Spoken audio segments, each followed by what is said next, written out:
Hello दोस्तों, नमस्कार। मैं हूं अंश कुमार और आप सभी का स्वागत है अपनी केस गपशप सेगमेंट में। नेशनल क्राइम रिकॉर्ड ब्यूरो के 2020 के डेटा के अनुसार भारत में प्रतिदिन लगभग 80 रेप्स रजिस्टर होते हैं। ये डेटा काफी ज्यादा डरावनी और दर्दनाक है। आज हमारे साथ गपशप में मौजूद है इस टॉपिक पे काम कर रही संस्था youth against rape Bihar team से आन्या इकबाल। आइए मिलते हैं आन्या से और बात करते हैं उनसे इसी मुद्दे पे।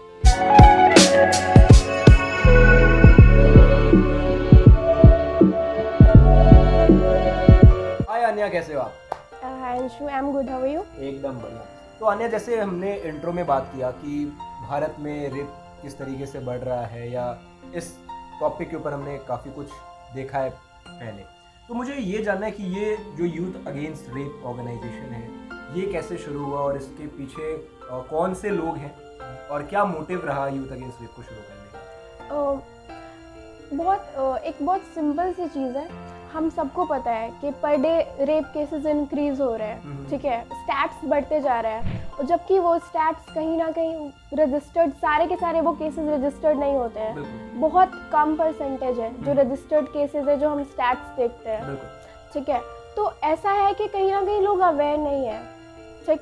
तो हमारा मेन मोटिव था कि यूथ को एक प्लेटफॉर्म पर लेकर आए, एंड क्योंकि अगर हम सारे लोग एक प्लेटफॉर्म पे आकर इस चीज़ के लिए काम करते हैं तो डेफिनेटली ख़त्म तो नहीं होगा, बट हाँ, कम हो सकता है। तो हमारा मेन मोटिव यही था कि अगर हम एक रेप भी कम कर पाए या किसी एक इंसान को भी अवेयर कर पाए और उनके जो भी मेंटालिटी है उसको बदल पाए, तो हमारा मकसद पूरा होगा, ठीक है। एंड आज के डेट में हमारा ऑल ओवर इंडिया हमारी टीम्स है 21 स्टेट्स में। तो और वो सारे के सारे लोग काम कर रहे हैं, और वो सारे बहुत बड़े लोग नहीं हैं, तो वो 16 से 22 के बीच के लोग ही हैं, ठीक है। सब स्कूल से, कॉलेज से आते हैं और काम करते हैं। तो मैं एक ये कह सकता हूँ अपने ऑडियंस को सिंपल वर्ड्स में समझाने के लिए कि यूथ अगेंस्ट रेप का एक मोटिव ये है कि एक कम्युनिटी बिल्ड करना और उनको अवेयर करना। Yes, definitely. तो अन्या, ये शुरू कब से हुआ, ये मूवमेंट शुरू कब से हुआ, और बिहार में ये आप किस तरीके से इसको देख रहे हो आगे? एक्चुअली ये मूवमेंट मई 2019 में स्टार्ट हुआ था, एंड हिसार में हमारे जो फाउंडर हैं मिस्टर पीयूष मोंगा, उन्होंने स्टार्ट किया था थ्रू अ इंस्टाग्राम पेज, क्योंकि यूथ को टारगेट करने के लिए वो एक बहुत बेटर प्लेटफॉर्म था। क्योंकि आज के डेट में सारे लोग इंस्टाग्राम पे हैं, हमारे जैसे सारे लोग इंस्टाग्राम पे ही हैं, तो हमने इंस्टाग्राम से शुरुआत किया था। मुझे ये जानना है कि इंस्टाग्राम से शुरू हुआ पेज आज 21 राज्य में है, तो आज के डेट में यूथ अगेंस्ट रेप अपने आप को किस स्टैंड पे देख पा रहा है कि क्या जो उनका मोटिव है उसमें कितना वो सक्सेस उनको मिला है, या आगे का उनका रोड मैप क्या है, क्या प्लान कर रहे हैं? अभी हमारे पास खुद के मोर देन 4000 प्लस वॉलंटियर्स हैं जो एवरी टाइम एक्टिव है, और वो कहीं ना कहीं पे काम कर ही रहे हैं। तो अगर हमने शुरुआत में हमारे पास कोई कुछ भी नहीं था और हमने एक पेज से शुरू किया, और आज हम इतने सारे लोगों को एक प्लेटफॉर्म पे लाकर काम करवा रहे हैं, साथ में काम कर रहे हैं, तो एक बहुत बड़ा काइंड ऑफ अचीवमेंट है कि एक बहुत छोटे छोटे बच्चे भी हैं, 10th के स्टूडेंट्स भी हैं, तो वैसे लोग भी अगर काम करना चाह रहे हैं इस कॉज पे, अगर उनको भी लग रहा है कि इस टाइम पे नीड है काम करने की, तो ये एक बहुत बड़ा अचीवमेंट है खुद में ही। तो अन्य, मुझे एक चीज़ जानना है अपने उन दर्शकों के लिए जो इस ऑर्गेनाइजेशन से कहीं ना कहीं एसोसिएट होना चाहते हैं, कि प्रोसीजर क्या है इस ऑर्गेनाइजेशन से अपने आप को एसोसिएट करने का, और दूसरा मेरा ये एक सवाल है कि आप कैसे इस ऑर्गेनाइजेशन में ज्वाइन किया? मैंने भी जुलाई में ही ज्वाइन किया था 2019 through a Instagram page, Google form भर के, स्टार्टिंग में जो भी प्रोसीजर्स थे उसको ज्वाइन करके। एंड हमारा एक प्रोसीजर है, HR प्रोसेस हम लोग करते हैं, क्योंकि हम लोग जो भी हमारा काम है, हमारी टीम है, हम लोग क्या काम करते हैं, उन्हें एक ट्रेनिंग मिलता है, वो एक ग्रुप में जाते हैं, टेलीग्राम मेनली हमारा जो भी काम होता है वो टेलीग्राम पे होता है। तो हम लोग यूज़र नेम लेते हैं, हमारा सपोर्ट पेज है, उस पर वो यूज़र नेम डाल सकते हैं। डालने के बाद फिर वो वो HR ग्रुप में चला जाता है, फिर वहाँ पे कुछ क्वेश्चंस वगैरह होते हैं, थोड़ा जानने, इंटरेक्शन होता है छोटा सा, फिर ट्रेनिंग होती है उनकी, हमारे बारे में बताया जाता है, काम कैसे करना है, क्या करना है, वो सारी चीज़ें बताई जाती है। उसके बाद फिर उन्हें उनके रिस्पेक्टिव ग्रुप में ऐड कर दिया जाता है। अन्य, अब मुझे ये जानना है ना कि यूथ अगेंस्ट रेप आज की डेट में कौन से प्रोजेक्ट्स पे काम कर रही है और क्या क्या अभी उनका कैंपेन चल रहा है? हमारे तो ऐसे बहुत सारे प्रोजेक्ट्स हैं जो भी चल रहे हैं। हम लोग ऐसे सेमिनार्स करते हैं मेनली, जो कि हमारा गुड टच बैड टच पे होता है, चाइल्ड अब्यूज़ पे होता है, सेक्स एजुकेशन पे होता है कॉलेजेस एंड स्कूल्स में, एंड पब्लिक अवेयरनेस कैंपेन्स भी करते हैं जिसमें हम लोग लोगों को अपने ऑर्गेनाइजेशन के बारे में बताते हैं। हमारा उसके बाद खुशियाँ बांटो कैंपेन अलग से चलता है जो हम लोग ओकेजनली करते हैं, स्लम एरियाज़ में जाकर या ऑर्फनेज में जाकर विज़िट करके लोगों को उनके साथ स्माइल शेयर करते हैं, जो भी हम उनके लिए कर सकते हैं। तो यार मुझे ये जानना था, आपने बताया एक प्रोजेक्ट के बारे में, गुड टच और बैड टच, तो यार इसका इम्पोर्टेंस क्या है और इस कैंपेन को कैसे आप लोग रन कर रहे हो? एक्चुअली मेनली होता ये है कि बहुत सारे जो केसेस आते हैं, रेप केसेस जो रजिस्टर्ड केसेस हैं, उनमें 22% केसेस ऐसे होते हैं जिनमें माइनर इन्वॉल्व होते हैं। तो जैसे लड़कियों के हैं जो माइनर नहीं होती है, तो बहुत सारे लोग ऐसे बोल देते हैं कि कपड़े रीज़न है, नहीं तो फिर है ना रात को घूम रही होगी, या फिर है ना बॉयफ्रेंड होगा या कुछ ऐसा किया होगा, एटीट्यूड का प्रॉब्लम होगा, ऐसे बहुत सारे रीजंस दे देते हैं। बट जो बच्चे हैं लाइक 2 साल के, 4 साल के, 5 साल के बच्चे, उनके साथ भी ये चीज़ें हो रही हैं। तो वो क्यों हो रही है?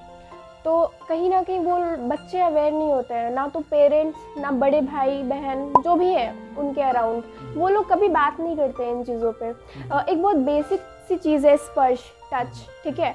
तो जैसे अभी हम लोग हैं तो हमें ये चीज़ समझ आता है, हमारा सिक्स सेंस काम करते हैं, कोई अगर गलत वे में टच करे तो हमें समझ आ जाता है। तो वैसे ही अगर हम बच्चों को भी वो चीज़ें समझाएं कि क्या है अप्रोप्रिएट वे, क्या है टच करने का, कहाँ टच नहीं करना है, कहाँ करना है, अगर उन्हें पहले से ये चीज़ें पता होंगी और उनके साथ आगे जाके ये कहीं घटती है, क्योंकि ऐसा नहीं कि कोई आता है और है ना सीधा रेप कर देता है, और मोस्टली ऐसे केसेस में जानने वाले लोग होते हैं, ठीक है। तो ऐसा अगर उन्हें पहले से पता होगा ना, तो वो एटलीस्ट जाके अपने पेरेंट्स से या आसपास के भाई बहन या कोई भी हो उनसे बात करेंगे। एग्जैक्टली तो वो शुरू कर पाएंगे, वो बात कर पाएंगे उनसे। तो हो सकता है बहुत बहुत हद तक ये चीज़ें रुक सकती है, प्रिवेंट हो सकती है। तो ये जो टॉपिक है इसके ऊपर आपने कोई डॉक्यूमेंट ऐसा फॉर्म किया है जो हम अपने ऑडियंस के साथ शेयर कर सकें? हमारा प्रेजेंटेशन है। ओके, तो लाइक वो प्रेजेंटेशन आप मुझे दे दीजिएगा और मैं अपने ऑडियंस के डिस्क्रिप्शन में उसको डाल दूंगा, ताकि हमारे जो भी ऑडियंस है इस टॉपिक के ऊपर जो रिसर्च करना चाहते हैं वो हमारे इस प्रेजेंटेशन से डेफिनेटली वो ऑफ कोर्स वो प्रेजेंटेशन देख सकते हैं और उन्हें उस प्रेजेंटेशन में सारी चीज़ें समझ में आ जाएगी कि अगर एक बच्चे से बात करना है तो कैसे करना है, फिर क्या बात करना है। क्या आप ऐसा मतलब कोई कैंपेन रन कर रहे हैं यूथ अगेंस्ट रेप, जो करिकुलम जो है बच्चों का जो पढ़ाई है उसमें ये सारी चीज़ें जाए? डेफिनेटली प्रॉब्लम यही है, अगर ये चीज़ें स्कूल में ही सिखाई जाए तो फिर किसी भी एनजीओ को या फिर हमें ये नीड ही नहीं होगी, इंटरवीन ही करना नहीं पड़ेगा। एग्जैक्टली इंटरवीन करने की नीड ही नहीं होगी कि हमें बताना पड़े। उन्हें पहले से ही पता होगा ये सारी चीज़ें, अगर ये चीज़ें स्कूल में कर दिया जाए तो। बट हमारे लाइक एजुकेशन पॉलिसी में है ही नहीं। इनफैक्ट अभी जो हमारा 2020 का NEP आया है उसमें भी सेक्स एजुकेशन नहीं है। तो इसके ऊपर मतलब क्या कुछ मूवमेंट या कोई कैंपेन ऐसा हमने पेटिशन फाइल किया था 2019 में ही, जो कि हम लोग आगे जाकर जब हमारा टारगेट पूरा हो जाएगा तो हम आगे जाकर PIL फाइल करने वाले हैं सुप्रीम कोर्ट में। तो उसमें ये हमारा 8 डिमांड है, उसमें से एक ये डिमांड भी है कि स्कूल में सेक्स एजुकेशन होना ही चाहिए। लाइक हमारा जो पॉलिसी है एजुकेशन पॉलिसी उसमें होना ही चाहिए। ओके आन्या, मुझे एक चीज़ और जानना है, क्योंकि आप यूथ अगेंस्ट रेप जैसे ऑर्गेनाइजेशन से जुड़े हो और आपके साथ शायद बहुत सारे रेप विक्टिम्स भी ज्वाइन करते होंगे, तो मुझे ये जानना है कि इस चीज़ को जैसे प्रिवेंट करने के लिए क्या स्टेप होना चाहिए या क्या एक इन्फॉर्मेशन होना चाहिए कि अगर उनको इंट्यूशन आ गया कि उनके साथ कुछ ऐसा होने वाला है तो वो क्या कर सकते हैं? एक्चुअली इसका कोई ऐसा कोई फ्रेम स्ट्रक्चर नहीं है। हाँ, पर्टिकुलर स्ट्रक्चर नहीं मिलेगा, क्योंकि अलग अलग लोगों का अलग अलग केस होता है, ठीक है। और मोस्टली जो केसेस होते हैं 95% वो हमारे जानने वाले लोग होते हैं। जितने भी जो लोग होते हैं वो जानने वाले लोग ही इन्वॉल्व होते हैं वो सारे रेप केसेस में। 5% ऐसे लोग होते हैं जो स्ट्रेंजर्स होते हैं। तो प्रॉब्लम अपने घर से ही शुरू होती है। तो सबसे बड़ी चीज़ क्या है ना, कम्युनिकेशन गैप बच्चों और पेरेंट्स के बीच बहुत बड़ा गैप है। ठीक है। और कहीं ना कहीं हमारा पहले का एक चलता आ रहा है कि पेरेंट्स हैं तो उन्हें लाइक स्ट्रिक्ट रहना है बच्चों के आगे, उनसे बात नहीं करना है। तो जब ये कम्युनिकेशन गैप होता है ना तो बच्चे बात नहीं करते हैं। जैसे हम लोग भी हैं तो अगर हम लोग, हमारे पेरेंट्स हमसे फ्रेंडली हो तो शायद हम लोग हर एक चीज़ शेयर करें। बहुत सारे केसेस में मामा चाचा ऐसे लोग होते हैं, कज़न्स, बहुत सारे केसेस में ऐसे लोग इन्वॉल्व होते हैं। तो पहले तो ये चीज़ आती है कि अरे यार ये तो मेरे रिश्तेदार हैं, इनके बारे में कैसे बोले, और कोई मुझ पे भरोसा करेगा या नहीं, कोई मुझ पे भरोसा करेगा या नहीं करेगा। बहुत सारे केसेस में ऐसा होता है कि पेरेंट्स खुद ही बोल देते हैं कि कोई बात नहीं है, जाने दो। क्योंकि ये बहुत मतलब डरावना चीज़ है फिर उनके लिए। हाँ, क्योंकि उनको लगता है कि मेरे खानदान का इज्जत वो हो जाएगा, खराब हो जाएगा।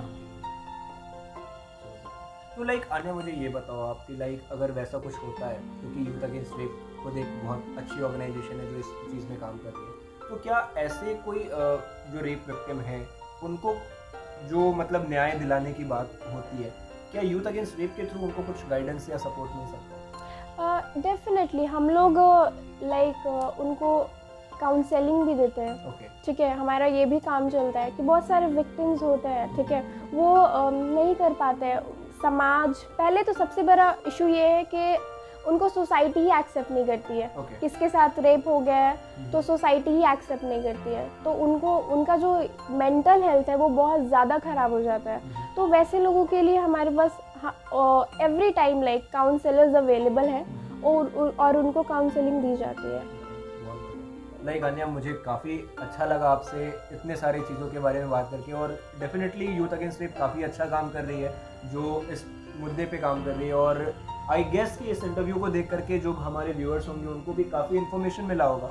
और साथ ही साथ जो हम लोग डॉक्यूमेंट नीचे गुड टच और बैड टच के ऊपर आप लोगों के लिए डाल रहे हैं, आप उनको ज़रूर पढ़ो और देखो, समझो चीज़ों को। और आई गेस मेरे हिसाब से, ये मेरा ओपिनियन है कि कोई चीज़ को रोकने के लिए सबसे पहले आपको आवाज़ उठाने की ज़रूरत है। जो सबसे पहले आप कम्युनिकेट करोगे किसी न किसी को, तो कम्युनिकेशन ज़रूरी है। और आई गेस कि आप जैसे महिलाओं का यूथ अगेंस्ट रेप के साथ एसोसिएशन देख करके काफ़ी महिलाओं को ऐसा शक्ति मिलेगा, उनको एम्पावरमेंट फील होगा, जिससे वो इस चीज़ को कम्युनिकेट कर सकते हैं, लोगों तक पहुंचा सकते हैं। और आप सभी लोग यूथ अगेंस्ट रेप के साथ जुड़ भी सकते हैं। अन्या ने बता दिया है कि यूथ अगेंस्ट रेप ज्वाइन करने के लिए इंस्टाग्राम पेज के थ्रू आप जुड़ सकते हो, और जो भी आपके क्वेरीज हैं वहाँ पे आप पूछ सकते हो।